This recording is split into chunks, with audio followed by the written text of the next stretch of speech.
Hello, hello, hello, my friends at Kimmock 7. It's another exciting day in the life of yours truly. We're going to go play some cash games tonight. 1-2, no limit hold'em. We're going to sit down about $100, see how we do.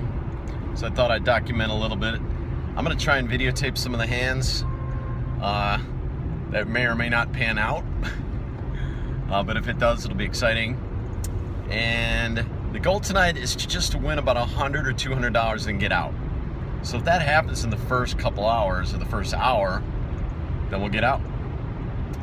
We're going to play extra tight, very strategic, and very patient.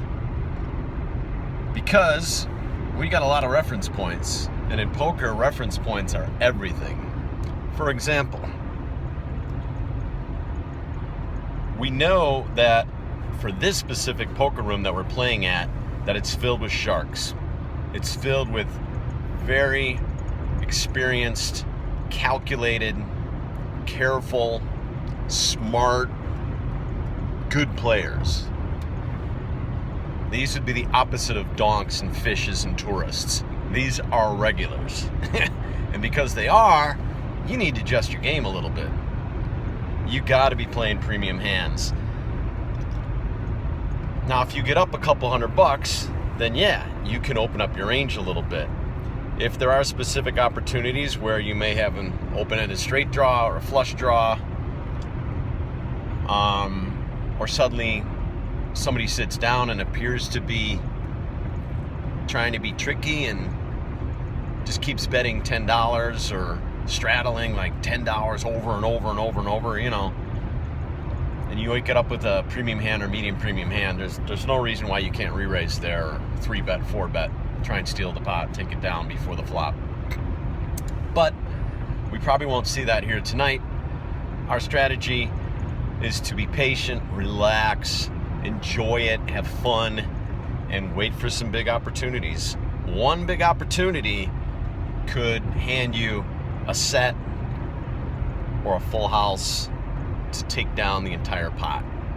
And the kind of last thing I want to say here is I'm specifically not going to chase a flush beyond the turn card. So let me repeat that. I'm not going to chase a flush beyond the turn card. When you say that to yourself prior to sitting down, then you have a game plan. So we know that's going to happen tonight. Let's call it minimum of 2 or 3 times. So chase the flush until the turn card. If you don't get it, and a guy keeps betting out, fold, okay? Fold. Try the next time. Those words, try the next time, are something that's critical to cash game success. Because there's always going to be a next time, and the next time could literally be the next hand. Don't ever feel like, oh my God, I have the nuts here. I gotta try and make this nut flush. Because the truth of the matter is, more times than not, high percentage of times, you're not going to hit it. Let's call it 1 out of 16 times. I don't know the odds off the top of my head. I forgot, but you're oftentimes not going to hit it. So, you know, let's say you have 15% chance of hitting the flush on the turn, another 15 to 20% chance on the river. So that's it. I'm going to chime off here and we'll start hitting the tables. Kimmock 7. Booyah!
All right, success. We had a really good profitable night, profiting 2 bills, 200 bucks.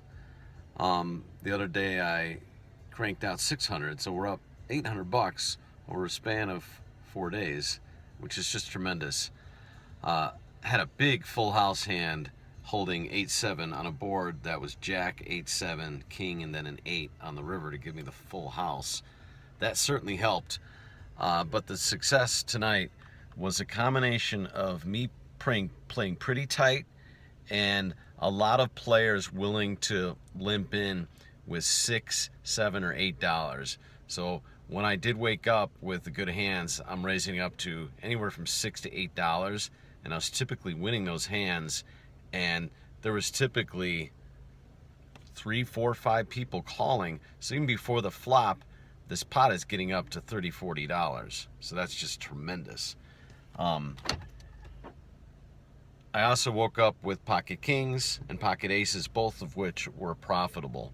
You know, one of the things I said to myself, and I'll say on this video, is if you're sitting down at a cash session for 3 or 4 or 5 hours, there's a very good chance over those 5 hours that you're going to wake up with pocket kings, pocket aces, pocket queens, pocket tens, pocket jacks, somewhere in that range. So if and when that happens, you really need to make those profitable situations, slow roll them, and be very careful not to overbet people out of the pot. For instance, I had ace king, and twice I had it and a king flopped, and I checked it. I checked the flop when a king was on the board and was able to win a lot of money at that because there's other players holding a king and I've got the big kicker. So a lot of people are not going to put you on ace king. Just a really profitable night. You know, the other thing I did very successfully is I got up pretty quick. Within the first hour, I was up to 300. And I didn't get carried away with that. I didn't change my plan, even though I got up a quick $300. I didn't start playing a bunch of garbage. No, I stuck to my guns. I didn't chase a lot of flushes past the turn. And that was very successful because I want to hold those chips once I get them. I don't want to start going crazy with them and changing the way I play just because I suddenly have a bunch of money in front of me. So just a really, really great session, and I'll maybe make another couple notes in the description on this video. But to summarize, when you're sitting down with the cash, I only sat down with 142, so that was a good point here. I didn't sit down with over 200. I didn't sit down with too little. Just kind of right in that range, 120, 140 bucks, good amount to sit down. I was never down either, so I was immediately up. I also did a lot of speech play at the table. Even though they're telling me no, I continued to do it no matter what. I'm trying to get a read on people if they're getting in the pots with me. I'm specifically asking them, do they have a big hand? Are they chasing a flush? Do they hit 2 pair? How big's their kicker? Some dealers will tell you to shut up. You can't table talk.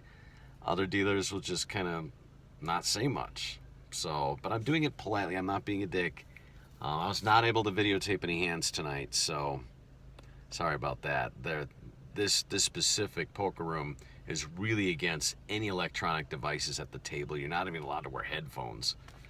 So I hope you learned something from this video. If you did, please like, please share. This is Kim-Ox7 with Poker Strategy. We're going to call this episode 12 or 13, something like that. Have a good night. Good luck grinding at the tables.